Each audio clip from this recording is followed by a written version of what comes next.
வணக்கம் நண்பர்களே, நான் உங்கள் தோழி மலர்மணம். நம்மளோட சேனலை சப்ஸ்கிரைப் பண்ணிக்கோங்க. அப்போ தான் நான் போடுற வீடியோஸ் உங்களுக்கு வந்து சேரும். இன்றைக்கி நம்ம பதிவில் மணத்தக்காளி கீரை சூப்பு செய்கிறத பற்றி பார்க்க போகிறோம். இதை ஃபஸ்ட்டு ஒரு 2-3 தண்ணியில் நான் அலசி எடுத்துக்கிறேன்.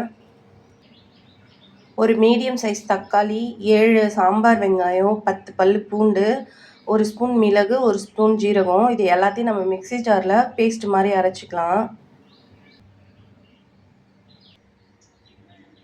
நான் வந்து குக்கர்லேயே வச்சுக்கிறேங்க. நீங்கள் பாத்திரம் வேணாலும் பாத்திரம் யூஸ் பண்ணிக்கலாம். இப்போ இதில் 2 டம்ளர் தண்ணி நம்ம சேர்த்துக்கலாம்.